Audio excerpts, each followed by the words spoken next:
اعوذ باللہ من الشیطان الرجیم بسم اللہ الرحمن الرحیم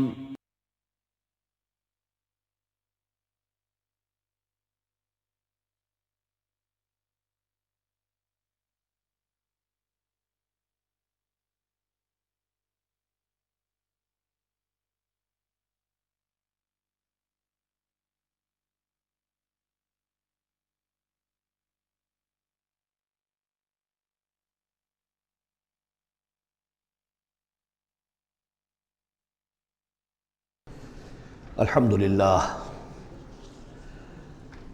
للہ وکفیٰ والصلاة والسلام علی عبادہ الذین اصطفیٰ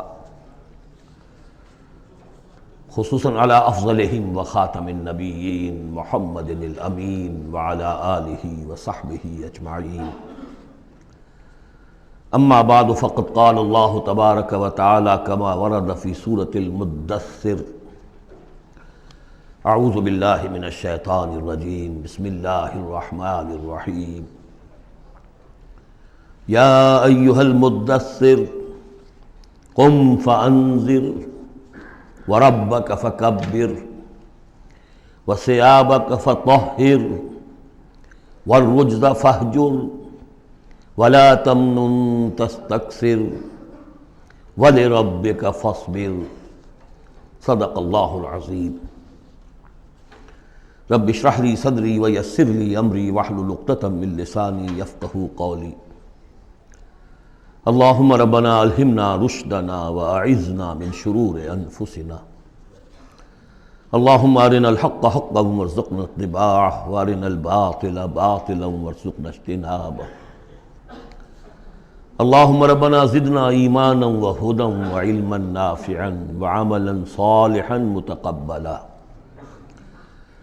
اللہم ربنا آنس وحشتنا فی قبورنا وارحمنا بالقرآن العظیم اللہم اجعلہ لنا اماما ونورا وہدا ورحمہ اللہم ذکرنا منہ ما نسینا وعلمنا منہ ما جہلنا وارزقنا تلاوتہ آناء اللیل واطراف النہار واجعلہ لنا حجتا یا رب العالمین آمین۔ سورۃ المدثر کے بارے میں ایک روایت یہ بھی ہے کہ اس کی جو پہلی 7 آیات ہیں یہ پہلی وحی ہے جو حضور پر نازل ہوئی، اور یہ ایک چونکہ صحابی کی رائے ہے لہذا اس کو ذکر کرنا مناسب ہے، لیکن یہ کہ یہ کنسنسس جس پر ہے وہ یہی ہے کہ یہ پہلی نہیں ہے بلکہ پہلی وحی جو آپ پر آئی وہ سورہ علق کی ابتدائی 5 آیات ہیں۔ مغالطہ اس وجہ سے ہوا ہے کہ سورہ علق کہ نزول کے بعد جو اس کی آیات ہے شروع کی 5 اور اغلباً سورہ نون کی پہلی 7 آیات، پھر سورہ مزمل کی 10 آیات، ان کے نزول کے بعد پھر کچھ وقفہ رہا ہے۔ اس وقفے کے دوران جو ہے حضور پر خاصی طبیعت کے اندر بے چینی کی کیفیت طاری رہی، آپ چاہتے تھے کہ جلد از جلد یہ قرآن نازل ہو، لیکن اللہ تعالیٰ کی اپنی ایک مشیت تھی، اپنی حکمت کے تحت اس نے اس کا نظام بنایا تھا۔ اسی دوران میں اللہ تعالیٰ نے حضرت اسرافیل کو حضور کی تعلیم پر مامور کر دیا تھا، یعنی تعلیم جو ہے حضور کی وہ دنیاوی طریقے سے نہیں ہوئی کہ کسی کے سامنے زانو تلمس طے کیا ہو، الف باتا سیکھا ہو اور پھر اس کے بعد کتابیں پڑھی ہو، نہیں، اس اعتبار سے آپ امی محض تھے، دی ان لیٹرڈ ون۔ ہم یہ نہیں کہیں گے کہ آپ معاذ اللہ ثم معاذ اللہ جاہل تھے، نہیں، لیکن یہ کہ آپ نے اس طریقے سے تعلیم حاصل نہیں کی تھی جیسے کہ دنیا میں ہوتی ہے، لیکن یہ کہ شوق جو قرآن مجید کا آپ کو تھا اس کی وجہ سے آپ کو جلدی، اور جب یہ وقفہ ہوتا تھا تو بہت شام گزرتا تھا، اور تعلیم اس دوران میں ہو رہی ہے حضرت اسرافیل کے ذریعے۔ پھر وہ واقعہ پیش آیا جو پہلے بھی میں آپ کو بتا چکا ہوں کہ حضور فرماتے ہیں کہ اپنی اسی شش و پنج میں جب کہ مجھ پر صدمے کی کیفیت تھی، میں ایک روز غار حرا سے نیچے اتر رہا تھا کہ آواز آئی یا محمد۔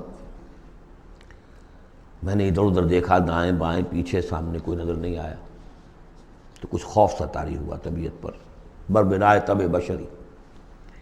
تھوڑی دیر چند قدم آگے گیا، پھر یا محمد، پھر وہی کیفیت ہوئی میرے ساتھ۔ اب زیادہ تشویش لاحق ہو گئی، کوئی نظر نہیں آ رہا، پکار رہا ہے کوئی۔ تیسری مرتبہ یا محمد کہا تو اچانک آپ کی نگاہ اٹھی تو حضرت جبرائیل، وہی فرشتہ کہ جو غار حرا میں آیا تھا، اس کو آپ نے دیکھا کہ وہ پورے افق پر اس طریقے سے ہے کہ پورا افق اس سے بھر گیا ہے، اصل ملک کی صورت میں دیکھا۔ غار حرا میں کس کیفیت میں آیا تھا یہ بعد میں آپ کو بتاؤں گا، لیکن یہ کہ وہ مشابہت تو ایسی تھی کہ حضور نے پہچان لیا کہ یہ وہی فرشتہ ہے جو غار حرا میں آیا تھا، لیکن یہ کہ شکل یہ بالکل مختلف، یہ اصل ملک کی شکل تھی جس کو دیکھا ہے آپ نے ان آنکھوں سے۔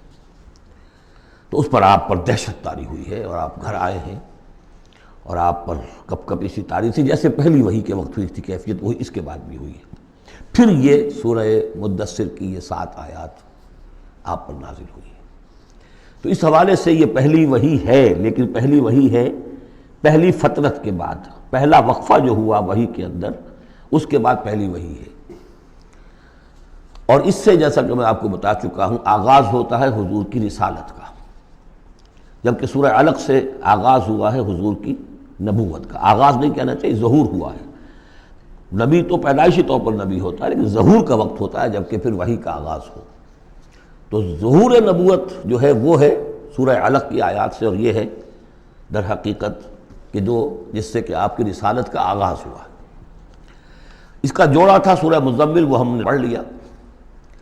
کم سے کم یہ چیز دیکھ لیجئے کہ ان دونوں کا بھی آغاز بالکل یا ایھا المزمل یا ایھا المدثر، اے کمبل میں لپٹ کر لیٹنے والے اور اے لحاف میں یا کسی اور کپڑے میں لپٹ کر لیٹنے والے، قم، وہاں بھی قم یہاں بھی قم، اب کھڑے ہو جاؤ۔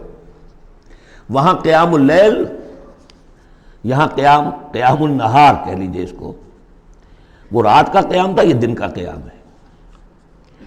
اس رات کے قیام سے آپ کے اندر روحانی ترقی کو بڑھانا مقصود تھا، تاکہ جو بھاری بوجھ آپ کے کندھوں پر یہ سورہ مدثر کی آیات کے حوالے سے آنے والا ہے، اگرچہ آپ معراج انسانیت میں پہلے سے فائز تھے، وَإِنَّكَ لَعَلَىٰ خُلُقٍ عَظِيمٍ، یہ تو ہم سورہ نون میں پڑھ چکے ہیں، لیکن یہ کہ اس بوجھ کو اٹھانے کے لیے عام انسانی اخلاق سے بھی بلندتر روحانی طاقت کی ضرورت تھی، اور وہ اسی طریقے سے پیدا ہو سکتی تھی کہ یہ قرآن مجید کو آپ خوب کوٹ کوٹ کر اپنے اندر اس کو داخل کیجئے، جذب کیجئے۔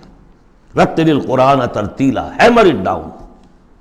حالانکہ کتنا قرآن اس تک نازل ہوا تھا، مطلب repeat repeat and repeat and repeat, جیسے آپ زور زور سے کسی چیز کو ہیمر کرنے کے لیے ٹھوک رہے ہیں تو اس کو ہیمر کرتے ہیں۔ تو میں تو یہی لفظ استعمال کرتا ہوں، قرآن کو hammer it down into your heart, آپ کے دل میں، آپ کے پورے وجود میں یہ سرات کر جائے، جس کو اقبال نے خوبصورتی سے کہا، چوں بجاں در رفت جاں دیگر شود، جب جان کے اندر یہ قرآن سرایت کرتا ہے۔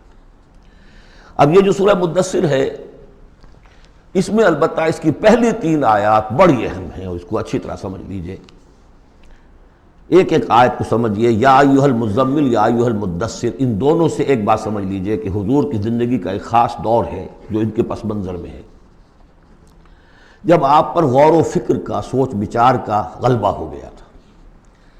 آپ ایک بڑے عملی انسان تھے، میں آپ کو بتا چکا ہوں، بچپن اسرت میں گزرا ہے، پھر لڑکپن، اور پھر اور جو ہے جس کو ہم کہتے ہیں ڈالوسنس، وہ بھی سخت مشقت میں گزری ہے۔ پھر آپ نے کاروبار کیا ہے تو ایک سمجھیے کہ ملازم کی حیثیت سے یا عامل کی حیثیت سے کیا ہے، سرمایہ آپ کے پاس تو تھا نہیں، سرمایہ دوسروں کا ہوتا تھا۔ پھر ایسا ہوا ہے کہ اللہ تعالیٰ نے حضرت خدیجہ رضی اللہ تعالیٰ عنہا کا جو رجحان پیدا کر دیا، شادی ہو گئی، تو کم سے کم یہ کہ دنیاوی اعتبار سے، مالی اعتبار سے آپ اب اطمینان بخش صورت پیدا ہو گئی۔ پھر آپ نے کاروبار کیا، کھل کر کاروبار کیا، لیکن اچانک حضرت عائشہ صدیقہ فرماتی ہیں جب آپ کی عمر شریف 40 برس کے لگ بھگ ہوئی تو آپ کے اندر خلوت گزینی محبوب ہو گئی، حبب الیہ خلا، ملنا جلنا اب طبیعت مائل نہیں ہے۔ پہلے ہم کہہ سکتے ہیں کسی طور سے ایکسٹروورٹ انداز بھی تھا، لیکن اب اس کا وہ بیلنسنگ پارٹ آ رہا ہے انٹروورٹ کا، اب غور و فکر اندرونی۔ میرے نزدیک ایک ہی فرد نوع بشر ہے جو کلیتاً بیلنسڈ ہے انٹروورٹ اور ایکسٹروورٹس کے درمیان، اور وہ محمد الرسول اللہ ہے، ایک ہی ہے۔ بہرحال اس پر جو دور آیا سوچ بچار کا، تو جو آپ غار حرا میں جا کر بیٹھتے تو کیا کرتے تھے؟ الفاظ حدیث میں آئے ہیں، حضرت عائشہ سے جو منقول ہے، کانا یتحنس فی، وہاں کچھ عبادت کرتے تھے۔ اب عبادت کیا کرتے تھے؟ تو شارحین حدیث کا اس پر اتفاق ہے کہ کانا تحنس ہی تعبد ہی فی غار حرا التفکر والاعتبار، غور و فکر، سوچ بچار، یہ کیا ہے، معاشرے کی حالت کیا ہے، اخلاقی زوال کی انتہا ہے، اس پر غور و فکر۔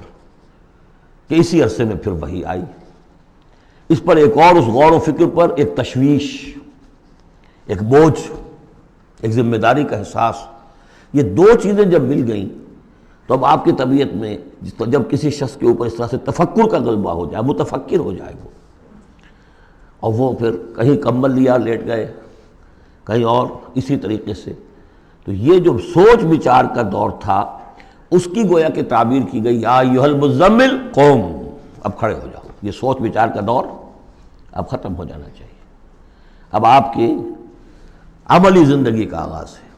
یا ایھا المدثر قم، وہ قیام اللیل، یہ قیام النہار۔ قیام النہار میں جو آپ کے ذمہ رسالت کی ذمہ داری ہے وہ کیا ہے؟ قم فانذر، خبردار کرو۔ اس پر ہم بہت غور کر چکے ہیں کہ نبی کی دعوت کے لیے سب سے اہم اصطلاح یہی ہے، انذار۔ سورہ انعام سے شروع ہو گیا تھا، قل اوحی الی ھذا القرآن لانذرکم بہ ومن بلغ، کہہ دیجئے یہ قرآن مجھ پر وحی کیا گیا ہے تاکہ میں اس کے ذریعے سے تمہیں خبردار کروں۔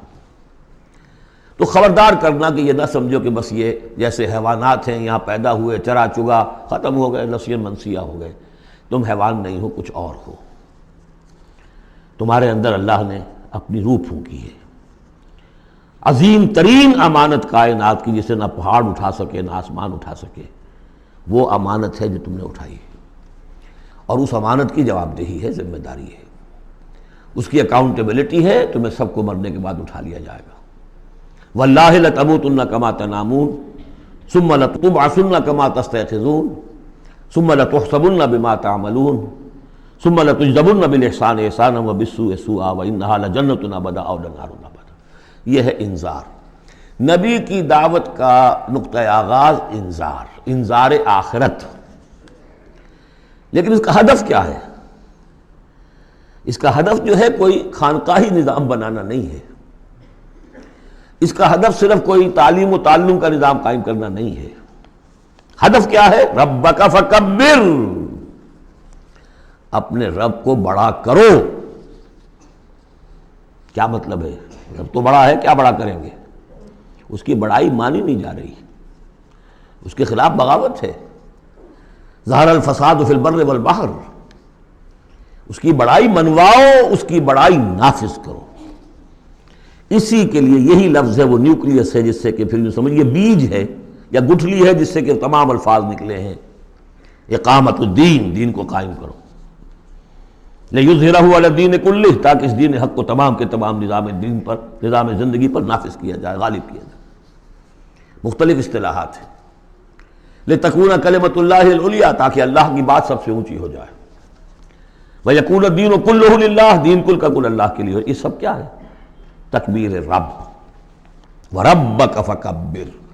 تو یہ تین آیتیں اس اعتبار سے کہ حضور کا ایک خاص دور، تدبر، تفکر، پھر فکر مندی، یہ بھی بتا دیا تھا ورقہ ابن نوفل نے۔ اب دیکھیے انہیں صحابی نہیں سمجھا جاتا، کیوں؟ کہ ان کا انتقال فوراً ہو گیا تھا، اس کے بعد جب رسالت کا حکم آیا ہے اس وقت وہ موجود نہیں تھے۔ تصدیق کی ہے انہوں نے، نبوت کی تصدیق کی ہے، ان کا یہ وہی ناموس ہے۔ جب حضرت خدیجہ لے کر گئی حضرت ورقہ کے پاس کہ عمزاد میرے چچا کے بیٹے، ذرا دیکھیے یہ آپ کے بھائی کو کیا ہوا ہے، کیا تجربہ انہیں پیش آیا ہے، وہ کہا کیا تم نے دیکھا؟ آپ نے بیان کیا کہ ہاں یہ وہی ناموس ہے جو موسیٰ پر اور عیسیٰ پر نازل ہوا تھا، اور کاش کہ میں اس وقت تک زندہ رہوں جب تمہاری قوم تمہیں اس شہر سے نکال دے گی۔ تو اتنے پریشان ہوئے حضور، حیران ہوئے، اب مخرجیہم، کیا وہ مجھے یہاں سے نکال دیں گے؟ توقع ہی نہیں۔ وہ تو مجھ سے بڑی محبت کرتے ہیں، میرے قدموں تلے اپنی نگاہیں بچھاتے ہیں، ہر جگہ مجھے خوش آمدید کہا جاتا ہے، کیسے ممکن مجھے نکال دیں گے؟ کہا کہ نہیں، یہ پیغام جس کے ذمے بھی آیا ہے اس پیغام کا پہنچانا، اس کی قوم اس کی دشمن ہو جاتی ہے۔ تو اب یہ تشویش ہے نا حضور کو۔ یہ دور ہے در حقیقت یا ایھا المزمل قم، یا ایھا المدثر قم۔ اب یہ جوڑے ہونے کا کانسیپٹ بھی سامنے ہو گیا، وہ قم اللیل ہے اور یہ قم فی النہار ہے۔ یہاں دعوت اور رسالت کا معاملہ ہے، کیونکہ ان آیات کے نزول سے قبل ابھی آپ کو اپنی دعوت کی تبلیغ کا حکم ملا ہی نہیں تھا، تو چونکہ ورقہ ابن نوفل کا انتقال ہو گیا، ان کا شمار جو ہے صحابہ میں نہیں ہوتا۔ اب اس کے بعد مزید جو آیات ہیں، وَثِيَابَكَ فَطَهِّرْ، اپنے کپڑوں کو پاک کر رکھنے کا اہتمام کیجیے۔ اب ان کی بہت صوفیانہ طرز پہ بھی تعبیر کی گئی ہے۔ ثیاب سے مطلب جو ہے وہ کپڑے نہیں ہے صرف، بلکہ دل بھی ہے۔ وَالرُّجْزَ فَاجُر، ہر قسم کی گندگی سے، گندگی ظاہری ہو اور یا باطنی ہو۔ باطنی گندگی ہے کہ اللہ کے سوا کسی اور سے لو لگی ہوئی ہو، اس شرک کو اندر سے کاٹیے، اور کوئی نجاست ہے تو اس کو باہر سے صاف کیجیے۔ وَلَا تَمْنُنْ تَسْتَكْثِرْ، اور دیکھیے ایسا نہ کیجیے کہ کسی پر احسان دھرے کہ آپ کو جواب میں اس سے بھلا خیر کوئی ملے۔ آدمی کرتا ہے میں دے رہا ہوں یہ ملے گا واپس، یہ بھی کبھی دے گا، آپ اس کو زیادہ چاہنے کی توقع میں نہ دیجیے۔ یہ تو عام ترجمہ کیا گیا ہے، لیکن مجھے پسند ہے جو مولانا اصلاحی صاحب نے ترجمہ کیا ہے، وَلَا تَمْنَنْ، منن کے معنی توڑنے کے بھی ہوتے ہیں، کاٹ دینا۔ وَلَا تَمْنُن، دیکھو اپنی اس جد و جہد کو، اپنی اس جو بھی آپ کے ذمہ فرض منصبی عائد کیا گیا ہے اس کے ضمن میں اپنی کوشش کو منقطع نہ کر دینا، جو بھی حالات ہوں جاری رکھنا۔ تستکثر، بہت بڑے نتیجے نکلیں گے انشاءاللہ، کثرت کے ساتھ آپ کو وقت تو لگے گا، لیکن یہ کہ پھر آپ کا جو ہے بول بالا ہوگا۔ وَلِرَبِّكَ فَاصْبِرْ، اور اپنے رب کے لیے صبر کیجیے۔ اور یہ میں عرض کر چکا ہوں، صبر کے ساتھ لام آ جائے تو انتظار کیجیے، اپنے رب کے حکم کا انتظار کیا کیجیے، جو بھی حکم آئے اس پر عمل کیجیے۔ یہ 7 آیات ہیں۔ تو یوں سمجھیے کہ اس سورت کا ایک خاص جو ہے مناسبت قائم ہوتی ہے سورہ علق سے۔ پہلے حصے میں تو حضور سے یہ خطاب آ گیا، مکمل ہو گیا 7 آیات میں۔ اب اس کے بعد 3 آیات میں قیامت کا نقشہ کھینچا گیا۔ فَإِذَا نُقِرَ فِي النَّاقُورِ، جب سور میں پھونکا جائے گا، فَذَلِكَ يَوْمَئِذٍ يَوْمٌ عَسِيرٌ، تو وہ دن بہت سخت دن ہوگا۔ عَلَى الْكَافِرِينَ غَيْرُ يَسِيرٌ، کافروں پر وہ ہلکا نہیں ہوگا۔ یہ وہی دن ہے جس کے بارے میں سورہ مزمل میں ہم پڑھ چکے ہیں، یومن یجعل الولدان شیبا السماء منفطر بہ، پھٹ پڑنے کو ہے آسمان اس کے ساتھ، اور وہ دن ایسا ہے کہ جو بچوں کو بوڑھا کر دے گا۔ اور تیسرا حصہ وہی ذرنی، جیسا کہ سورہ مزمل میں بھی ہم دیکھ چکے، سورہ نور میں بھی دیکھ چکے، وَذَرْنِي وَمَنْ خَلَقْتُ وَحِيدًا، چھوڑیے مجھ کو اور اس کو جس کو میں نے بنایا ہے اکلوتا، اکیلا۔ اس کے بارے میں اجماع ہے کہ یہ آیات جو ہیں ولید بن مغیرہ کے لیے نازل ہوئی۔ بڑی جائیدادیں تھیں اس کی، دونوں شہروں میں، قریتین عظیم جو ایک مکہ اور ایک طائف ٹوین سٹیز تھی، اور اس کی جائیداد، اس کے باغات، پیسے بہت، اللہ نے اولاد بہت دی تھی، خود یہ اکلوتا تھا اپنے ماں باپ کا، وحیدہ بنایا میں نے اسے، اکیلا تھا وہ۔ وَجَعَلْتُ لَهُ مَالًا مَمْدُودًا، اور اسے میں نے بہت سا مال دے دیا جو پھیلا ہوا مال ہے، شہروں کے اندر جائیداد ہے بکھری ہوئی ہے۔ وَبَنِينَ شُهُودًا، اور بیٹے میں نے دیے اسے جو اس کے نگاہوں کے سامنے رہتے ہیں۔ یہ بھی کسی شخص کی توانگری اور مرفہ الحالی کی علامت ہے کہ بیٹے اس کی نگاہوں کے سامنے ہوں، وہ ایکسپورٹ نہ ہو گئے ہوں امریکہ اور یورپ، معلوم ہوا کہ وہ تو گئے ہوئے ہیں بیٹے، ان کو دیکھنے کو بھی آنکھیں ترستی ہیں، سمجھے آپ، وہ تو پھر معلوم ہوا کہ کوئی بڑی ہی پتلی حالت ہے۔ شہودہ، بیٹے سامنے موجود ہیں۔ وَمَهَّدتُّ لَهُ تَمْهِيدًا، میں نے اس کے لیے خوب بستر بچھا دیا تھا، خوب تمہید کی تھی۔ ثُمَّ يَطْمَعُ أَنْ أَزِيدَ، پھر وہ چاہتا ہے کہ میں اور بھی دوں اسے، کلا، بس اب نہیں۔ إِنَّهُ كَانَ لِآيَاتِنَا عَنِيدًا، یقیناً وہ ہماری آیات کا مخالف اور دشمن بن گیا۔ وہ یہ تھا کہ ذہین بھی بہت تھا یہ شخص، اور یہ محسوس کرتا تھا کہ جو وہ محمد کہہ رہے ہیں ٹھیک ہے، لیکن یہ کہ یہ ساری میری جائیدادیں، میرے رشتے، میری دوستیاں، میری چودراہٹ، اس سب کا رسک میں کیسے لے لوں؟ تو یہی وہ شخص ہے جو سب سے زیادہ کمپرومائز کے لیے آپ پر زور ڈالتا تھا کہ محمد اس طرح نہ کرو، کچھ نہ کچھ اپنی بات منوا لو، کچھ لوگوں کی مانو۔ یہ جو رفٹ پڑ رہی ہے، a house divided amongst itself can not stand, Quraish جو ہیں آپس میں تقسیم ہو جائیں گے تو پھر ہماری حیثیت کیا رہے گی؟ بہت مدبر انسان تھا، ایسا نہیں تھا کہ تو یہ اس کی ساری ذہانت اور فطانت جو ہے، جس کو آپ ورلڈلی وائز کہتے ہیں، وہ بہت ذہین تھا اس اعتبار سے، اس دنیا کے حوالے سے۔ اور وہی شخص تھا، تو اس کا معاملہ یہ ہوا کہ ایک مرتبہ یہ کہیں گفتگو ہو رہی تھی بیٹھ کر چوپال میں کہ کیا کہیں ہم میں سے کوئی کہتا ہے یہ جادوگر ہے، کوئی کہتا ہے یہ شاعر ہے۔ باہر سے لوگ آتے ہیں، وہ جب سنتے ہیں مختلف قول تو وہ پریشان ہو جاتے ہیں، وہ سمجھتے ہیں کہ یہ خود پریشان ہے۔ جب یہ مختلف الخیال ہیں تو چلو میں خود جا کے اس شخص سے مل کر دیکھوں وہ کیا ہے۔ تو اس سے بہتر یہ کہ ہم ایکا کریں، ایک بات کہیں۔ تو اب یہ کہ کیا کہیں، اس پر مسئلہ پیدا ہو گیا۔ تو اب یہ کہ یہ گیا تھا حضور کے پاس بات کرنے، اور وہاں انہیں کچھ اندیشہ ہوا کہ یہ تو کچھ اثر ہو گیا، معلوم ہوتا بدل گیا۔ یہ واپس آیا ہے، پوچھا کہ کیا خیال ہے، کیا ہم اسے کہیں کہ شاعر ہے؟ کہ نہیں، میں شاعروں سے مجھ سے خوب واقف ہوں، جو محمد کلام پیش کر رہے ہیں وہ شعر نہیں ہے، شاعر نہیں، کچھ اور چیز۔ اچھا ہم کاہن کہہ دیں انہیں؟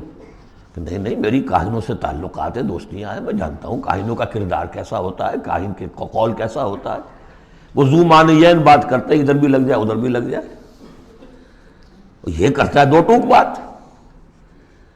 تو پھر کیا کہیں؟ ان کو یہ سمجھ میں آیا کہ یہ تو گیا، اس پر تو جادو چل گیا محمد کا۔ لیکن اس نے جب تیور دیکھے تو کہا، یہ کہا جا سکتا ہے کہ یہ جادو ہے جو منقول ہے، پیچھے سے چلا آ رہا ہے۔ اب یہ جو اس کی گفتگو میں جو اس کی رد و قدا ہوئی ہوگی، ضمیر نے ملامت کی، کچھ نے ضمیر کو دبایا، کچھ اپنی مصلحتوں کو سامنے رکھ کر جو بات، اس کا ایک نقشہ کھینچا گیا ہے یہاں، فصاحت و بلاغت کی انتہا ہے۔ سأرهقه صعودا، میں اسے چڑھائی چڑھواؤں گا، وہ عذاب جو ہم پہلے بھی پڑھ چکے ہیں، یسلکہ عذابا صعدا، وہ عذاب کے جو جس کی سختی اور شدت بڑھتی چلی جائے۔ انہ فکر وقدر، اس نے غور کیا، کچھ اندازہ کیا کہ حق کو ماننے کا کیا نتیجہ نکلتا ہے، نہ ماننے کا کیا نتیجہ نکلتا ہے، وہ بیلنس بنا رہا ہے اپنے ذہن میں۔ انہ فکر وقدر فقتل کیف قدر، تو ہلاک ہو جائے، کیسا غلط اس نے اندازہ ٹھہرایا۔ ثم قتل کیف قدر، پھر ہلاک ہو جائے، کیسا غلط اندازہ ٹھہرایا۔ ثم نظر، پھر اس نے ذرا دیکھا، جیسے کہ کہہ رہا غور و فکر، لوگ دیکھیں غور و فکر کر رہا ہے۔ ثم عبس وبصر، پھر ذرا وہ اپنا منہ بسورا اور ماتھے کے اوپر بھی کچھ وہ بل لے آیا۔ ثم ادبر واستکبر، اور پھر ذرا اس نے تکبر کے ساتھ اپنی پیچھے کو مڑا۔ فقال ان ھذا الا سحر یؤثر، اس نے کہا نہیں بس ٹھیک ہے، یہ جادو ہے جو چلا آ رہا ہے، محمد کا کلام جو ہے جادو ہے، جادو اثر تو ہے۔ ان ھذا الا قول البشر، لیکن ہے بہرحال یہ انسانی کلام، یہ جو محمد کا دعویٰ ہے کہ یہ اللہ کا کلام ہے، یہ نہیں۔ سأصلیہ سقر، اب اس پر جو اللہ کا غضب بھڑک رہا ہے، ان قریب میں اس کو ڈالوں گا آگ میں، وما ادراک ما سقر، اور تمہیں کیا معلوم کہ وہ سقر کیا ہے، لا تبقی ولا تذر، نہ باقی رہنے دے گی نہ چھوڑے گی، موت بھی نہیں آئے گی۔ لواحۃ للبشر، انسان کی کھال کو جھلس ڈالے گی۔ علیہا 19، اور اس پر 19 ہیں داروغہ، سرہنگ 19۔ یہاں تک تو یہ یوں سمجھیے کہ اسی آہنگ میں بات چلی آ رہی ہے، وہی چھوٹی چھوٹی آیتیں، وہی انداز، وہی فلو۔ آگے بڑی طویل آیت آ گئی ہے، یہ بالکل سورہ مزمل کی طرح ہے۔ وہاں جو طویل پھر آیت آئی ہے جس پر کہ ایک پورا رکوع مشتمل ہے، وہ بعد میں نازل ہوئی ہے۔ تو یہ آیت بھی بعد میں نازل ہوئی ہے۔ لوگوں نے کہا ہوگا یہ 19 کیا، کچھ تماشا بنا لیا لوگوں نے، اچھا بھائی 19 ہی فرشتے صرف وہاں، تو کوئی ڈر کی بات نہیں ہے۔ کسی نے کہا 10 کو تو میں نبٹ لوں گا، باقی کا تم بندوبست کر لینا، 19 ہی ہے نا، تو ایسی کون سی بڑی تعداد ہے۔ تو یہ جو استہزاء کا موضوع بنا ہے، اس پر یہ آیت اتری، وما جعلنا اصحاب النار الا ملائکہ، اور یہ جہنم کے جو داروغہ ہیں ہم نے وہ فرشتوں کو بنایا ہے، وہ انسان نہیں ہے جو تم یہ ایک ایک آدمی 10 کو سنبھال لے گا۔ وما جعلنا عدتهم الا فتنة للذین کفروا، یہ تعداد جو ہم نے تمہیں بتا دی ہے ان کی، وہ صرف اس لیے کہ کافروں کے لیے ایک جانچ ہو جائے، پرکھ ہو جائے۔ لیستیقن الذین اوتوا الکتاب، تاکہ اوتوا الکتاب، جنہیں کتاب دی گئی تھی انہیں یقین آ جائے۔ تو یہ روایت ترمذی ہے، ترمذی شریف میں روایت موجود ہے کہ یہ در حقیقت 19 کا عدد تورات میں موجود تھا، لہذا اہل کتاب کے لیے تو گویا کہ ان کے لیے ایک یقین کرنے کی بنیاد بن گئی۔ لیستيقن الذین اوتوا الکتاب ویزداد الذین آمنوا ایمانا، اہل ایمان کے تو ایمان میں اضافہ ہوگا، وہ تو جو بھی اللہ کی طرف سے وہی پڑھ کر سنائیں گے محمد رسول اللہ، ان کا ایمان کامل ہے، ان کے ایمان میں اضافہ ہوگا۔ ولا یرتاب الذین اوتوا الکتاب والمؤمنون، اور تاکہ نہ شک میں پڑے نہ تو وہ اہل کتاب جن کو پہلی کتاب دی گئی تھی اور نہ مسلمان، وَلَيَقُولَ الَّذِينَ فِي قُلُوبِهِم مَرَضٌ، اور تاکہ کہیں وہ لوگ جن کے دلوں میں روگ ہے، جو حق کو ماننا نہیں چاہتے، والکافرون، اور کافر جو طے کر چکے ہیں کہ ہم نے کسی صورت ماننا ہی نہیں ہے۔ ماذا اراد اللہ بہذا، مسئلہ یہ کیا اللہ نے 19 کا آزاد کر کے کیا مراد ہے اس سے؟ کذالک یضل اللہ من یشاء، اسی طرح اللہ تعالیٰ گمراہ کر دیتا ہے جس کو چاہتا ہے، ویہدی من یشاء، اور ہدایت دیتا ہے جس کو چاہتا ہے۔ وما یعلم جنود ربک الا ھو، اور تیرے رب کے جو لشکر ہیں انہیں تو کوئی جانتا ہی نہیں سوائے اس کے۔ وما ہی الا ذکریٰ للبشر، اور یہ جو آیات قرآنیہ ہیں، یہ مؤنث آیا ہے تو آیات کے اوپر اس کو لے جائیے، یہ کچھ نہیں ہے سوائے اس کے کہ انسانوں کے لیے یاد دہانی ہے، نصیحت ہے، تذکیر ہے، تذکرہ ہے۔ اب یہ 31ویں آیت تھی کہ جو اتنی لمبی تھی، وما جعلنا اصحاب النار الا ملائکہ سے شروع ہو کر یہ صاحب بتا رہا ہے کہ اس کا اسلوب مختلف ہے، یہ یا مدنی دور کی ہے یا یہ کہ بہرحال یعنی یوں سمجھیے کہ ہجرت سے متصل قبل کی، جیسے وہ آیت میں آپ کو بتا چکا ہوں۔ اب یہاں سے پھر وہی آہنگ شروع ہو رہا ہے جو پہلے تھا، کلا والقمر واللیل اذ ادبر والصبح اذا اسفر انہا لإحدی الکبر، کیوں نہیں، قسم ہے چاند کی، اور قسم ہے رات کی جبکہ وہ پیٹھ موڑے، پیٹھ پھیرے جانے لگے، والصبح اذا اسفر، اور قسم ہے صبح کی جبکہ وہ روشن ہو جاتی ہے، روشن کر دیتی ہے۔ اس میں اشارہ ہو رہا ہے در حقیقت کہ فترت وحی کی رات چلی آ رہی تھی، 600 برس سے نزول وحی کا سلسلہ منقطع تھا، وہ جس کا انہوں نے جنات میں تذکرہ کیا تھا، من بعد کتاب موسیٰ، اس میں بس روشنی ہوتی تھی تو ایسی ہی جیسے کہ مستعار روشنی چاند کی روشنی ہوتی ہے جو راتوں کو بھی ہوتی ہے، بس اس درجے میں ہدایت آسمانی اور ہدایت خداوندی دنیا میں رہ گئی تھی۔ لیکن اب محمد الرسول اللہ کی رسالت و نبوت کا خورشید طلوع ہو گیا ہے، اب دن روشن ہو گیا۔ کلا والقمر واللیل اذ ادبر والصبح اذا اسفر، ان تین کو قسموں کو ذرا یاد رکھیے گا، یہ آگے چل کر بڑی اہمیت کے ساتھ ان کا حوالہ پھر آئے گا کہ رات کی تاریکی تھی، اب رات جا رہی ہے، اور اس میں جو تھی صرف چاند کی روشنی تھی جو مستعار تھی، سابقہ نبوتوں کی تعلیم وغیرہ جو بھی تھی باقی تھی، کچھ بگڑ گئی، کچھ تھی، کچھ پولیوٹڈ ہو گئی، کچھ صحیح تھی۔ اب سورج طلوع ہو گیا، والصبح اذا اسفر انہا لإحدی الکبر، اور اب یہ ایک بہت بڑی باتوں میں کی ایک بات ہے، نبوت محمدی کو معمولی بات نہیں، رسالت محمدی انہا لإحدی الکبر نذیرا للبشر، خبردار کرنے کے لیے انسانوں کے لیے، لمن شاء منکم ان یتقدم او یتأخر، جو بھی تم میں سے چاہے کہ وہ آگے بڑھے یا پیچھے رہ جائے۔ ابو بکر آگے بڑھے، ابو لہب پیچھے رہ گیا، ہمیشہ کے لیے پیچھے رہ گیا۔ حمزہ اور عمر ذرا تھوڑی دیر کے بعد آ گئے، درجات ہیں۔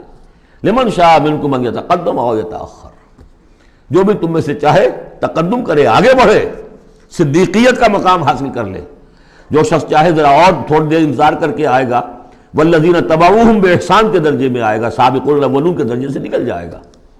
اور پھر کیا کہ اس کے بعد ایسے بھی ہوں گے کہ جن کو بالکل ہمت ہی نہیں ہوگی، وہ واقعتاً مستقل طور پر کفر میں رہ گئے۔ لمن شاء منکم ان یتقدم او یتأخر کل نفس بما کسبت رہینہ، ہر جان جو کچھ کہ اس نے کمایا ہے اس کے عوض رہن ہے، اسے وہ چیز اب وصول کرنی ہوگی۔ الا اصحاب الیمین، سوائے ان کے کہ جو داہنے والے ہوں گے، جنہیں دیا جائے گا ان کا اعمال نامہ داہنے ہاتھ میں، فی جنات یتساءلون، وہ جنتوں میں ہوں گے، ایک دوسرے سے پوچھتے ہوں گے، عن المجرمین، گناہ گاروں کے بارے میں، ما سلککم فی سقر، تم لوگوں کو کس چیز نے جہنم میں ڈالا، تم لوگ کیوں اس جہنم کے اندر پڑے؟ قالوا لم نک من المصلین، وہ کہیں گے کہ ہم نہیں تھے نماز پڑھنے والے، ولم نک نطعم المسکین، اور ہم نہیں تھے مسکین کو کھانا کھلانے والے، وَكُنَّا نَخُوضُ مَعَ الْخَائِضِينَ، اور ہم تو ایسے ہی بس مذاق ہی میں لگے رہے، بال کی کھال اتارتے رہے، ہم نے سنجیدگی سے سوچا ہی نہیں۔ وَكُنَّا نُكَذِّبُ بِيَوْمِ الدِّينِ، اور سب سے بڑھ کر یہ last but not the least, ہم جزا و سزا کے دن کا انکار کرتے رہے، حتیٰ أَتَانَا الْيَقِينُ، یہاں تک کہ موت کا وقت آ گیا۔ فما تنفعهم شفاعت الشافعین، تو اب ان کے لیے ہرگز نفع بخش نہیں ہوگی شفاعت کرنے والوں کی کوئی شفاعت۔ فما لهم عن التذکرۃ معرضین، تو کیا ہو گیا ان کو یہ تذکرہ، یہ ذکر، یہ قرآن جو محمد پیش کر رہے ہیں صلی اللہ علیہ وسلم، اسے اعراض کیوں کر رہے ہیں؟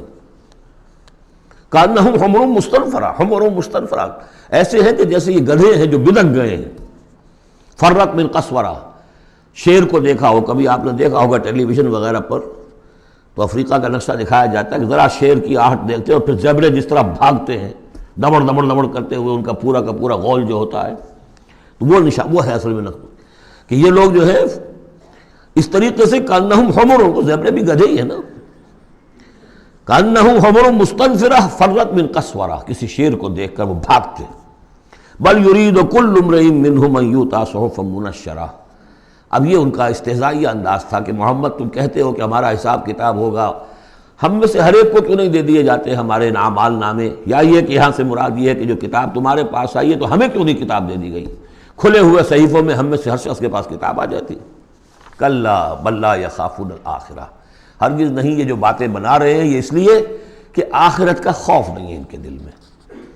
جب آخرت کا خوف نہ رہے تو جو باتیں چاہو بناؤ، جیسے وہ کہتے ہیں کہ بے حیا باش و ہر چے خواہی کن، ایک دفعہ حیا کا پردہ اٹھا دو پھر جو چاہو کرو۔ کلا انہ تذکرہ، ہرگز نہیں، یہ تو بس ایک یاد دہانی ہے، نصیحت ہے۔ فمن شاء ذکرہ، جو چاہے اس سے نصیحت اخذ کر لے۔ وما یذکرون الا ان یشاء اللہ، اور یہ نہیں اس سے نصیحت اخذ کر سکیں گے کوئی بھی مگر یہ کہ اللہ چاہے۔ هو اہل التقوی و اہل المغفرہ، وہ ڈرنے کے لائق بھی ہے اور وہی مغفرت کا مجاز بھی ہے، جس کو چاہے وہ مغفرت کر سکتا ہے۔ اہل التقوی و اہل المغفرہ، یہ ہے سورہ مدثر۔ اب آگے چلیے، جوڑا آ رہا ہے سورۃ القیامہ اور پھر اس کا جوڑا ہے سورۃ الدہر۔ بسم اللہ الرحمن الرحیم۔ لا اقسم بیوم القیامہ ولا اقسم بالنفس اللوامہ ایحسب الانسان ان لن نجمع عظامہ۔ یہ سورت جو ہے بہت ہی حسین اور بہت منفرد سمجھیے کہ نمائندہ ایک سورت ہے قرآن مجید کی۔ اس کا جو خطاب کا انداز ہے، جو میں نے شروع میں آپ کو جو انٹروڈکٹری لیکچرز دیے تھے، کہ اس کا اسلوب جو ہے وہ خطابت کا ہے۔ قرآن کو ہم کہہ سکتے ہیں کہ it's a collection of divine orations، اللہ تعالیٰ کے خطبات، مجموعہ خطبات الہیہ۔ تو مختلف مواقع پر جیسے کہ خطیب کو خطبہ دیتا ہے تو اس طریقے سے اللہ تعالیٰ نے یہ صورتیں نازل کی ہیں۔ حضور پڑھ کر سناتے تھے تو آپ کا انداز بھی خطیبانہ ہوتا تھا۔ حدیث میں آتا ہے کہ جب آپ خطبہ دیتے تھے تو آپ کی آواز بلند ہو جاتی تھی، اعلیٰ صوتہ احمرت عیناہ، آنکھیں سرخ ہو جاتی تھی، اور آپ اس طریقے سے خطبہ دیتے تھے جیسے کہ کوئی سپہ سالار اپنے فوجیوں کو للکار رہا ہے، بڑھا رہا ہے کہ لڑو اور آگے بڑھو، یہ انداز ہوتا تھا۔ تو اس طرح کا خطبہ اس میں آپ دیکھیں گے، ابھی بات ایک طرف ہو رہی ہے، ابھی کسی اور طرف ہو گئی، کبھی کسی تحویل الخطاب، اس کے لیے بہت، پھر یہ کہ 4-6 آیتیں آئیں گی ایک خاص قسم کے آہنگ میں، خاص قسم کے قوافی تو ہم کو نہیں کہنا چاہیے، تو یہ آتے ہیں، وہی انہی حروف پر صورتیں ختم ہو رہی ہیں، وہی سٹائل ہے، پھر وہ سٹائل بدلے گا، پھر 4-6 صورتیں اس دوسرے انداز کی ہوں گی، پھر 4-6 تیسرے انداز کی ہوں گی۔ تو یہ آپ صورت جو ہے فصاحت و بلاغت میں بھی فلو بے انتہا ہے، اور خطیبانہ انداز، اور اس میں تحویل الخطاب۔ پس منظر میں کیا ہے کہ وہ لوگ ہیں کہ جو انکار کریں کوئی قیامت نہیں ہو سکتی، کیسے ممکن ہے کہ جب کہ انسان مر چکے ہوں گے اور مٹی ہو جائیں گے پھر اٹھا دیا جائے، یہ ممکن نہیں ہے۔ تو اس کا جواب ہے جو دیا جا رہا ہے، لا اقسم بیوم القیامہ۔ لا یہاں پر ان کے خیالات کی نفی نہیں، میں قسم کھاتا ہوں قیامت کے دن کی۔ تمہیں شک ہے اور مجھے اتنا یقین ہے کہ میں قسم کھا رہا ہوں قیامت کے دن کی۔ ولا، اور پھر نہیں، اقسم بالنفس اللوامہ، میں قسم کھاتا ہوں نفس لوامہ کی۔ نفس لوامہ کون سا نفس ہے انسان میں، جسے ہم ضمیر کہتے ہیں، کانشنس، ملامت کرنے والا دل۔ مائی کانشنس از بائٹنگ می، میرا ضمیر مجھے ملامت کر رہا ہے۔ کوئی آپ برا کام کرتے ہیں تو ضمیر اندر سے کچھ شے ہے، تو کیوں ہے یہ؟ اگر کوئی نیکی نہیں، بدی نہیں، تو یہ اندر کی خرش کیوں ہو جاتی ہے؟ اور اگر یہ نیکی ہے اور بدی ہے تو کوئی اس کا نتیجہ نکلنا چاہیے کہ نہیں؟ یعنی پہلی آیت جو ہے وہ تو اسی طرح کی ہے جیسے سورہ تغابن میں ہم نے پڑھا تھا، قل بلا وربی لتبعثن ثم لتنبؤن بما عملتم، اس میں دلیل کوئی نہیں ہے، اذعان ہے، ایک شخص اپنے یقین کو دلیل کے طور پر پیش کر رہا ہے۔ اور یہ اس پر سارا دار و مدار ہے. کون شخص ہے ایسا شخص کہ جس سے کبھی کوئی جھوٹ کا تجربہ کسی کو نہیں ہوا، وہ کہہ رہا ہے. سیرت و کردار جو ہے محمد رسول اللہ کی، وہ گویا کہ دلیل کی حیثیت رکھتی ہے اس قول کے پیچھے. لا اقسم بیوم القیامہ ولا اقسم بالنفس اللوامہ، یہ تمہارے اندر موجود ہے قیامت کی دلیل، تمہارا ضمیر، تمہارا کانشنس. ایحسب الانسان ان لن نجمع عظامہ، کیا انسان یہ گمان کرتا ہے ہم اس کی ہڈیاں جمع نہیں کر سکیں گے؟ بلا قادرین، کیوں نہیں، ہم پوری طرح قادر ہیں. علی ان نسوی بنانا، یہاں کنہ محذوف سمجھنا چاہیے. بلا کنہ قادرین علی ان نسوی بنانا، بس کہ ہم اس کی ایک ایک پور کو برابر کر دیں گے. بل یرید الانسان لیفجر امامہ، اصل سبب جو ہے آخرت کے انکار کا وہ یہ ہے کہ انسان چاہتا ہے کہ فسق و فجور جس کا عادی ہو گیا اسے جاری رکھے. حرام خوری چھوڑنی نہیں، جس عیش کا خوگر ہو گیا ہوں اس کو چھوڑ نہیں سکتا. قیامت کو مانوں گا تو پھر دیکھنا پڑے گا کیا غلط ہے، کیا صحیح ہے، کیا جائز ہے، کیا ناجائز. اس لیے جیسے کہ بلی کو دیکھ کر کبوتر آنکھ بند کر لے، اب ظاہر بات ہے کہ وہ بلی تو نہیں ختم ہو جائے گی، تو در حقیقت یہ قیامت سے آنکھیں چراتے ہیں، آنکھیں بند کر رہے ہیں، اس لیے کہ انہیں پتا ہے کہ ہم نے کیا آگے بھیجا ہے اور آگے بھی کرنے کا وہی ارادہ ہے. بل یرید الانسان لیفجر امامہ یسأل ایان یوم القیامہ، پوچھتا ہے بڑے استہزائی انداز میں، اچھا جی کب ہوگا یہ قیامت کا دن؟ تو جواب بھی اسی انداز میں ہے، یوم ہم علی النار یفتنون کی طرح. فرمایا فاذا برق البصر، جب وہ قیامت آئے گی نگاہیں چدھیا جائیں گی. خسف القمر، چاند بے نور ہو جائے گا، یا یہ کہ چاند دھس جائے گا سورج کے اندر. وجمع الشمس والقمر، اور سورج اور چاند یکجا کر دیے جائیں گے. یہ جو ہے کشش ثقل کا جو باہمی ثقل ہے ان کروں کا، اس کے نظام میں ذرا سی کہیں گڑبڑ ہو اور پھر تو یہ سب کے سب ایک دوسرے سے ٹکرائیں گے. فَإِذَا بَرِقَ الْبَصَرُ وَخَسَفَ الْقَمَرُ وَجُمِعَ الشَّمْسُ وَالْقَمَرُ يَقُولُ الْإِنسَانُ يَوْمَئِذٍ أَيْنَ الْمَفَرُّ، یہی انسان اس دن کہے گا ہے کوئی جگہ بھاگ جانے کی؟ کلا، نہیں، لا وزر، کوئی ٹھکانہ نہیں ہے. اِلَىٰ رَبِّكَ يَوْمَئِذٍ الْمُسْتَقَرُّ، اس دن تو تمہیں اپنے رب ہی کے حضور میں جا کھڑے ہونا ہے. يُنَبَّأُ الْإِنسَانُ يَوْمَئِذٍ بِمَا قَدَّمَ وَأَخَّرَ، اور جتلا دیا جائے گا انسان کو اس دن جو کچھ اس نے آگے بھیجا ہوگا، جو پیچھے چھوڑا ہوگا. ہم اعمال نیک ہوں یا بد ہوں اس کا کچھ حصہ آگے بھیج دیتے ہیں اپنی زندگی میں، کچھ اس کے پیچھے جو اثرات چلتے ہیں اس کا حساب بھی بعد میں جاری رہتا ہے. وہ ڈیبٹ کریڈٹ جو ہے ہمارے کھاتے میں ہوتا رہے گا. تم نے یہ نیک کام شروع کیا تھا، آگے آگے پھیل رہا ہے، تو جو اور اس کام میں شریک ہے ان کا اجر بھی رہے گا، وہ پورا رہے گا، ان کے اجر میں سے کمی نہیں ہوگی، لیکن اتنا ہی حساب آپ کے کام میں بھی درج ہوتا رہے گا. اسی طریقے سے کسی نے برا کام شروع کیا تھا، جب تک جہاں تک اس کے اثرات جائیں گے تو انسان کو بتا دیا جائے گا یہ تو آپ نے اپنی موت سے پہلے آگے ہی بھیج دیا تھا، یہ تو آپ کے وہ اعمال ہیں، اور یہ ذرا وہ ہے پیچھے اس کے جو اثرات ہیں. بل الانسان علی نفسہ بصیرہ، اور انسان کو تو جتلانے کی ضرورت بھی نہیں ہوگی کہ بتایا جائے، ہر انسان کو خود معلوم ہوگا کہ میں کتنے پانی میں ہوں. انسان اپنے نفس پر خود بصیرت رکھتا ہے. وَلَوْ أَلْقَىٰ مَعَاذِيرَ، چاہے کتنے ہی وہ بہانے پیش کرے. ہوتا ہے کہ انسان کوئی شخص جو ہے بڑا چرب زبان ہے اور وہ اپنے آپ کو بالکل ریشنلائز کر لیتا ہے اپنے طرز عمل کو، میں نے ٹھیک کیا، صحیح کیا، کوئی غلط بات نہیں ہے، کوئی عذرات موجود ہیں، تو معترضین کی تو زبان بند ہو جاتی ہے، اب کچھ نہیں کہہ سکتے. لیکن یہ کہ اس کا دل اس کو بتا رہا ہوتا ہے کہ تو جھوٹا ہے. بل الانسان علی نفسہ بصیرہ ولو القیٰ معاذیرہ لا تحرک بہ لسانک لتعجل بہ، عجلت والا مضمون یہ بالکل ابتدا میں یہاں آیا تھا. اے نبی آپ اس قرآن کے، اب دیکھیے اب گفتگو حضور سے شروع ہو گئی. ابھی تک انسان جو منکرین تھے ان کی بات ہو رہی تھی. شروع میں امامہ، عظامہ، قیامہ، اور اس کے بعد بصر، قمر، مفر، وزر، مستقر، ابھی پھر اس کے بعد بصیرہ، معاذیرہ، اب اس کے بعد اور بدل رہے ہیں. لا تحرک بہ لسانک لتعجل بہ، آپ اس قرآن کے ذریعے سے اپنی قرآن کے ساتھ اپنی زبان کو تیزی سے حرکت نہ دیں کہ جلدی سے آپ اس کو یاد کر لیں. ان علینا جمعہ وقرآنہ، ہمارے ذمے ہے اس کو جمع کر دینا اور پڑھوا دینا. جمع بھی کر دینا کہ اس میں سے کوئی حصہ جو ہے آپ بھولیں نہیں، اور قرآن بھی اس کی ترتیب بھی ہم بتاتے جائیں گے کہ اب جو وحی آئی ہے اس کو کہاں رکھنا ہے، تاکہ اس کی ترتیب معین ہو جائے۔ فَإِذَا قَرَأْنَاهُ فَاتَّبِعْ قُرْآنَهُ، پھر جب ہم پڑھوائیں اس کو جس ترتیب سے، اسی کی پیروی کیجیے گا۔ یہ ترتیب وہ ہے ترتیب مصحف جس کے تحت کہ قرآن مرتب کیا گیا، اور ہم مانتے ہیں کہ یہ ترتیب نزول کی نہیں ہے، نزول کے ساتھ ہی اللہ تعالیٰ کا حکم آتا تھا کہ اب یہ وہی فلاں جگہ ہوگی۔ ثم ان علینا بیانہ، پھر ہمارے ذمے ہے اس کو واضح کر دینا بھی، جیسے کہ ہم دیکھ چکے ہیں قرآن مجید کی تبیین کرتا ہے۔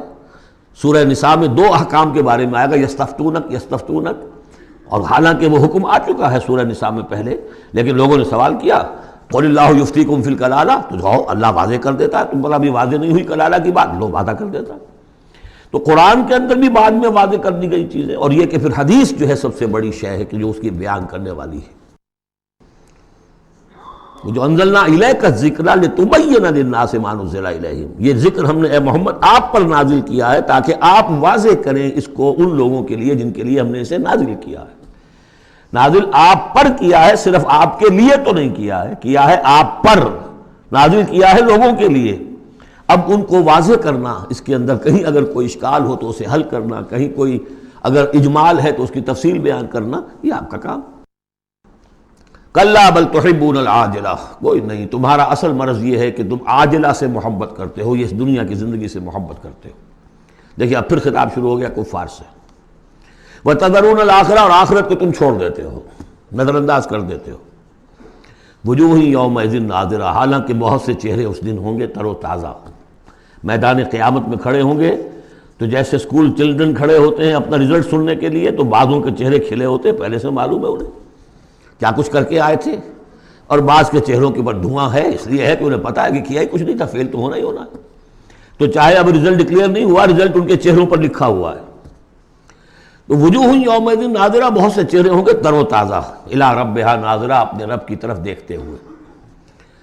اس میں بعض لوگوں نے یہ کہا ہے کہ ناظرہ سے مراد ہے انتظار کر رہے ہوں گے اپنے رب کی رحمت کا، اس لیے کہ رویت باری تعالیٰ جو ہے وہ تو ممکن نہیں ہے کہ میدان حشر میں ہو جائے، لیکن میرے نزدیک انہی حضرات کی رائے زیادہ صائب ہے جو سمجھتے ہیں کہ رویت ہوگی۔ اہل ایمان کو عین میدان حشر میں بھی ایک درجے کی رویت باری تعالیٰ سے مشرف کیا جائے گا، یہ مضمون آ جائے گا سورہ مطففین میں واضح ہو جائے گا۔ اس کے برعکس وجوہ یومئذ باسرہ، بہت سے چہرے ہوں گے اس روز سوکھے ہوئے، اترے ہوئے، اداس۔ تظن ان یفعل بہا فاقرہ، ان کو یقین ہوگا کہ اب ان کے ساتھ وہ سلوک ہوگا جو ان کی ریڑھ کی ہڈیاں توڑ کے رکھ دے گا۔ کلا اذا بلغت التراقی، اب ایک نقشہ دکھایا جا رہا ہے، ایک تو بڑی قیامت ہے، فَإِذَا بَرِقَ الْبَصَرُ وَخَسَفَ الْقَمَرُ وَجُمِعَ الشَّمْسُ وَالْقَمَرُ يَقُولُ الْإِنسَانُ يَوْمَئِذٍ أَيْنَ الْمَفَرُّ، ایک تو وہ ایک قیامت ہے جو فرد کی قیامت ہے، موت جب آتی ہے، قیامت صغریٰ۔ کلا اذا بلغت التراقی، جب یہ جان آ کے پھنس جاتی ہے ہنسلیوں میں۔ وقیل من راق، کہا جاتا ہے کوئی جھاڑ پھونک کرنے والا۔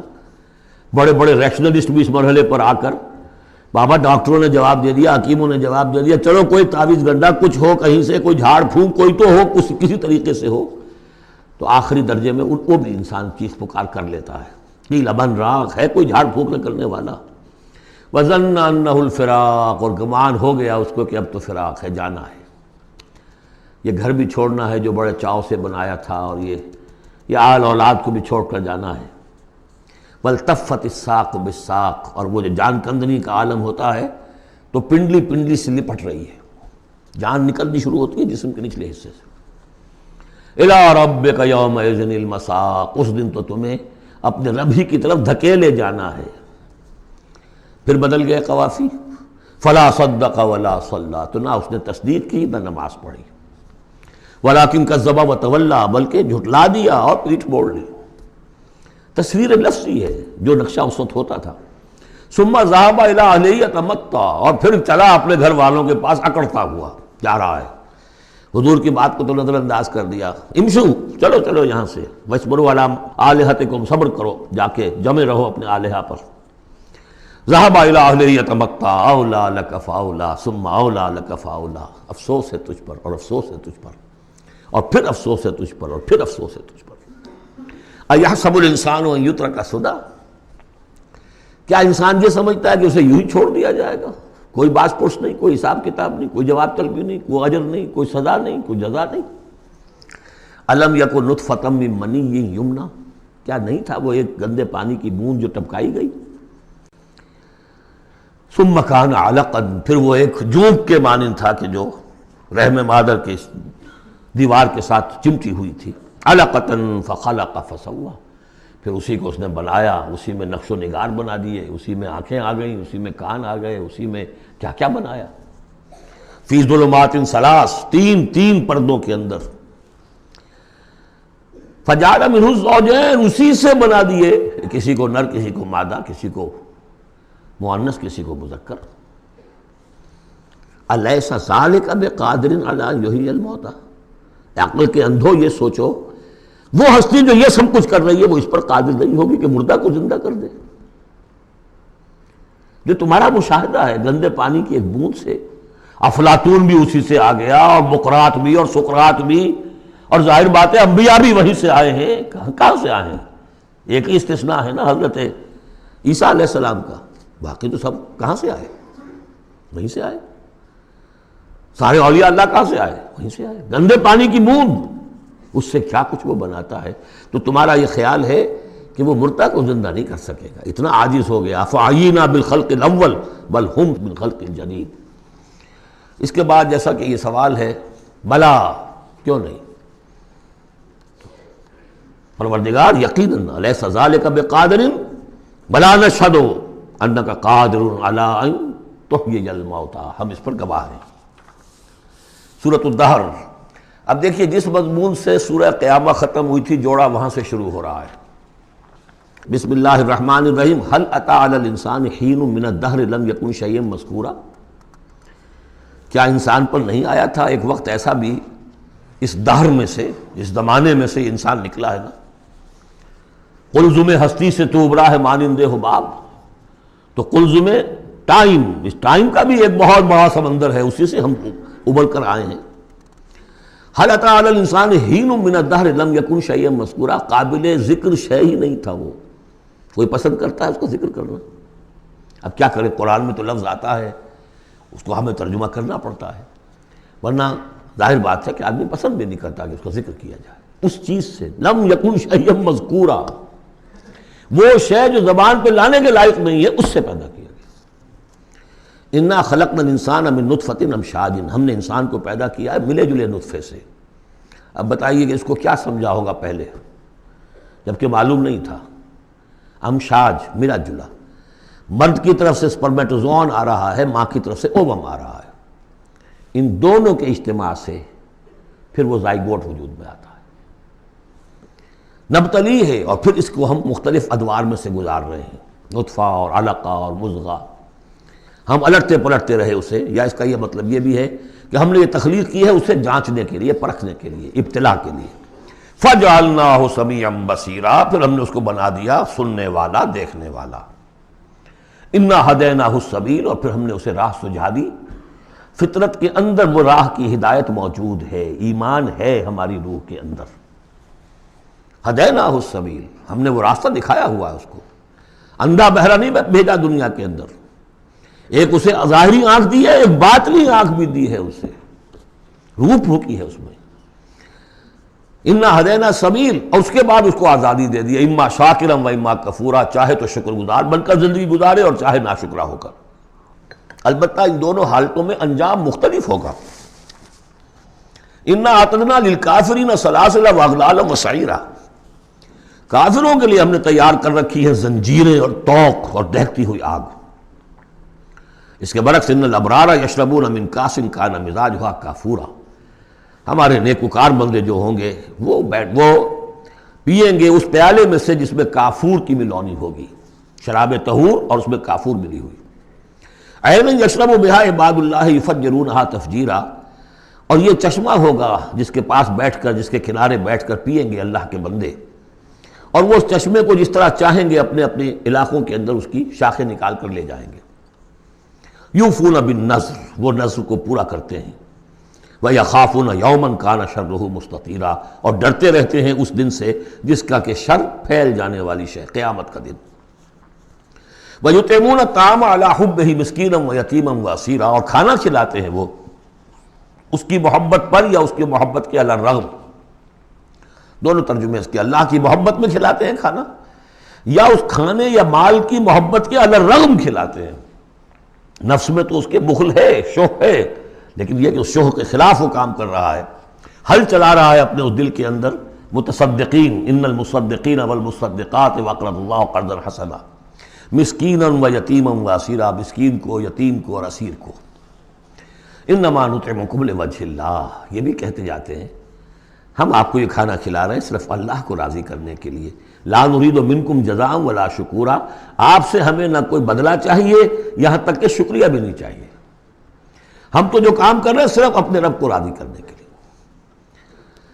انا نخاف من ربنا یوما عبوسا قمطریرا، ہمیں ڈر ہے اپنے رب کی طرف سے ایک ایسے دن کا کہ جس کی اداسی جو ہے وہ بڑی سختی ہوگی۔ قمطریرا، عبوسا قمطریرا کہتے ہیں کسی شخص کو جس کے چہرے پہ کبھی مسکراہٹ آتی نہ ہو، منہ سے قمطریرا ہے، وہ دن ایسا ہوگا کہ اس دن کسی کے چہرے پر مسکراہٹ نظر نہیں آئے گی۔ فوقاہم اللہ شر ذلک اليوم، تو اس دن کے شر سے اللہ تعالیٰ اپنے ان بندوں کو بچا لے گا۔ ولقاہم نظرۃ وسرورا، اور ان کو ملاقات کرا دے گا، ان کے لیے تو اب جو وہاں پر استقبال کرنے والی ہوگی تر و تازگی اور سرور اور مسرت۔ وجزاہم بما صبروا، اور بدلہ دے گا انہیں ان کے صبر کا، جو انہوں نے صبر کیا دنیا میں، حلال پر اکتفا کی، اپنے فرائض ادا کیے، چاہے فاقے آ گئے، چاہے جان دینی پڑ گئی، تو اس کے ان صبر کے بدلے میں انہیں ملے گا جنت رہنے کے لیے، حریر ریشم پوشاک کے لیے، پہننے کے لیے، متکئین فیہا علی الارائک، بیٹھے ہوئے ہوں گے اس میں تختوں کے اوپر، لا یرون فیہا شمسا ولا زمہریرا، نہیں دیکھیں گے اس میں کوئی سختی نہ دھوپ کی اور نہ ٹھر کی۔ زمہریر بہت سخت سردی جس میں کب کبھی طاری ہو جائے، دھوپ جو ہے سخت تیز گرم، یہ شکل ہوگی نہیں، معتدل موسم ہر وقت۔ ودانیۃ علیہم ظلالھا، اور اس کے جو سائے ہیں وہ ان کے اوپر پھیلے ہوئے ہوں گے، جھکے ہوئے ہوں گے۔ وذللت قطوفھا تذلیلا، اور درختوں کے جو خوشے ہوں گے پھلوں کے وہ بھی نیچے کی طرف لٹکے ہوئے ہوں گے۔ ویطاف علیہم بآنیۃ من فضۃ واکواب کانت قواریرا، اور ان پر گردش میں ہوں گے لوگ جو بھی ان کے خادم ہوں گے، وہ ایسے برتن لے کے جو چاندی کے ہوں گے، اور ایسے آپ خورے یا کپ کہ جو شیشے کے بنے ہوں گے، لیکن یہ شیشہ نہیں ہوگا، قواریرا من فضۃ، چاندی ایسی ہوگی کہ جس کے تھرو آپ دیکھ سکیں، وہ چاندی جو ہے ہوگی چاندی لیکن شیشے کی مانند، قواریرا من فضۃ قدروہا تقدیرا، جس کو کہ بڑے اس کے پیمانے اور ماپ بنا کر رکھے گئے ہیں، ان لوگوں نے بنا دیے۔ وَيُسْقَوْنَ فِيهَا كَأْسًا كَانَ مِزَاجُهَا زَنْجَبِيلًا، پلائے جائیں گے اس میں وہ جام کہ جس میں ملونی ہوگی سونٹھ کی، عَيْنًا فِيهَا تُسَمَّىٰ سَلْسَبِيلًا، یہ بھی ایک چشمہ ہوگا جنت میں جس کا نام ہے سلسبیل۔ وَيَطُوفُ عَلَيْهِمْ وِلْدَانٌ مُخَلَّدُونَ، اور ان پر ہر وقت گردش میں رہیں گے ان کے وہ لڑکے، وہ چھوکرے، وہ ان کے بوائز، ان کے خادم جو ہمیشہ اسی عمر کے اسی شکل میں رہیں گے۔ اذا رأیتہم حسبتہم لؤلؤا منثورا، اور وہ بھی جب تم انہیں دیکھو گے محسوس کرو گے کہ جیسے یہ تو لؤلؤا موتی ہے بکھرے ہوئے، وہ بھی نہایت خوبصورت ہوں گے۔ وَإِذَا رَأَيْتَ ثَمَّ رَأَيْتَ نَعِيمًا وَمُلْكًا كَبِيرًا، جہاں بھی دیکھو گے وہی دیکھو گے کہ نعمتیں ہی نعمتیں ہیں اور بڑی بادشاہی ہے جو اللہ نے دے دی ہے اپنے ان نیک بندوں کو۔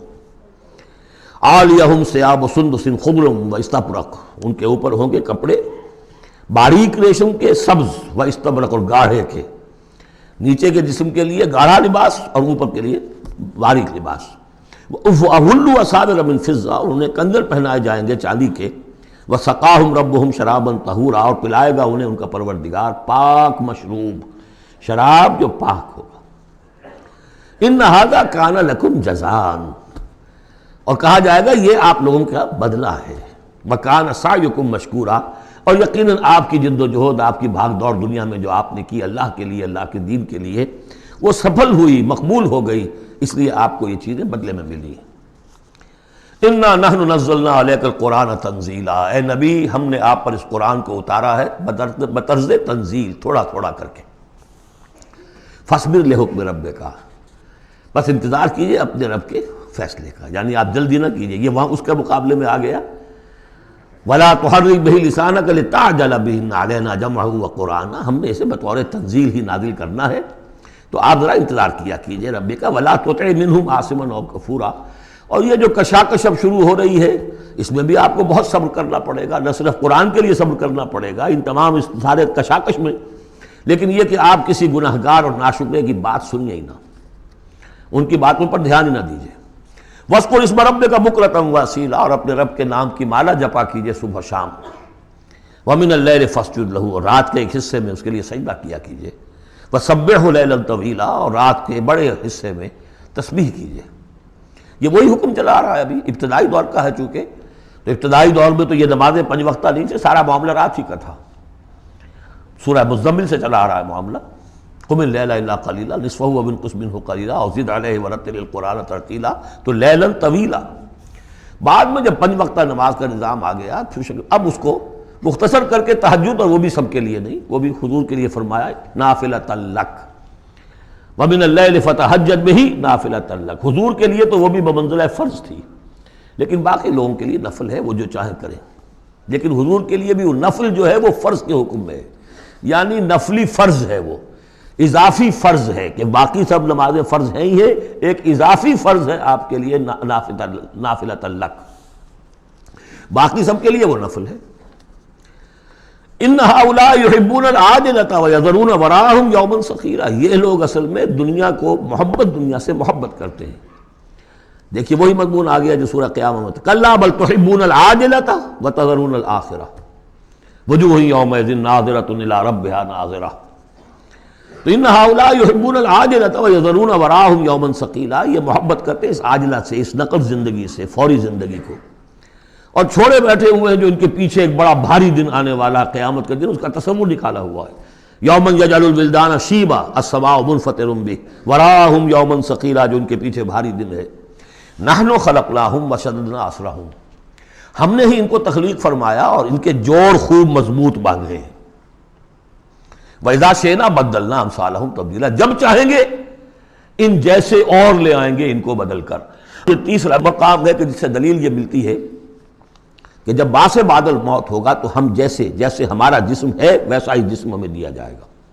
باقی وہ مفہوم بھی اس میں لوگ نکالتے ہیں کہ اللہ چاہے تو کسی ایک قوم کو ہٹائے دوسری کو لے آئے، لیکن میرے نزدیک چونکہ تخلیق کے ساتھ ہے یہ، اس لیے نحن خلقناہم وشددنا اسرہم، پہلے جو ہم نے بنایا ان کے جوڑ بند ہم نے مضبوط کیے ہیں۔ وَإِذَا شِئْنَا بَدَّلْنَا أَمْثَالَهُمْ تَبْدِيلًا، ایسے ہی اور بنائیں گے۔ ان هذه تذکرہ، یقیناً یہ تو ایک یاد دہانی ہے، نصیحت ہے۔ فمن شاء اتخذ إِلَىٰ رَبِّهِ سَبِيلًا، تو جو چاہے اپنے رب کی طرف، اپنے پروردگار کی طرف راستہ اختیار کر لے، سلوک، اللہ کی طرف سلوک، سیر الی اللہ، اللہ کی طرف آگے بڑھنا، تقرب الی اللہ، سیر الی اللہ، سلوک الی اللہ، مختلف اصطلاحات ہیں۔ وما تشاءون الا ان یشاء اللہ، اور تمہارے چاہے کچھ نہیں ہو سکتا جب تک کہ اللہ نہ چاہے۔ ان اللہ کان علیما حکیما، یقینا اللہ تعالی سب کچھ جاننے والا ہے، کمال حکمت والا۔ یدخل من یشاء فی رحمتہ، وہ داخل کرے گا اپنی رحمت میں جس کو چاہے گا۔ اب اس میں یشاء کا فاعل یہ بھی ہو سکتا ہے جو چاہے گا کہ داخل ہو، یعنی ومن اراد الآخرۃ وسعى لها سعيها وهو مؤمن، جس شخص نے آخرت کو اپنا اصل مقصود بنا لیا اور اس کے لیے محنت کی ویسی جیسی کہ اس کے لیے محنت کی جانی چاہیے اور وہ مومن ہو، فاولئک کان سعیہم مشکورا، ان کی سعی اور جہد جو ہے اللہ کے ہاں قبول ہوگی۔ تو دونوں اس کے ترجمے ہو سکتے ہیں، اللہ چاہے گا، اور ظاہر بات ہے کہ کوئی بھی کام ہو چاہے اس دنیا کا ہو آخرت کا ہو، ان دونوں مشیتوں کے ملنے سے ہوتا ہے۔ میں نے چاہا کہ اس شے کو اٹھاؤں، اللہ کا اذن ہوا تو میں اٹھا سکتا ہوں، ورنہ نہیں۔ تو کوئی کام بھی ہم نہیں کر سکتے۔ میں نے آپ سے عرض کیا تھا اہل سنت کے ہاں ہمارے اعمال بھی مخلوق ہیں اللہ کے، واللہ خلقکم وما تعملون، اللہ نے تمہیں بھی پیدا کیا اور جو تمہارے عمل ہیں ان کو بھی پیدا اللہ کرتا ہے۔ ہم کاسب اعمال ہیں اپنے نیت اور ارادے کی وجہ سے، لیکن خالق اعمال اللہ ہی ہے۔ وما تشاءون الا ان یشاء اللہ ان اللہ کان علیما حکیما یدخل من یشاء فی رحمتہ والظالمین اعد لهم عذابا علیما۔ باقی رہ گئے ظالم، گناہگار، مشرک، ان کے لیے تو اس نے خوب تیار کیا ہوا ہے بہت ہی دردناک، المناک، تکلیف دہ عذاب۔ اللہم اعذنا من ذالک، اللہم اجرنا من ذالک، ربنا تقبل منا انک انت السمیع العلیم وتب علینا انک انت التواب الرحیم۔ بارک اللہ لی ولکم فی القرآن العظیم ونفعنی وإیاکم بالآیات والذکر الحکیم۔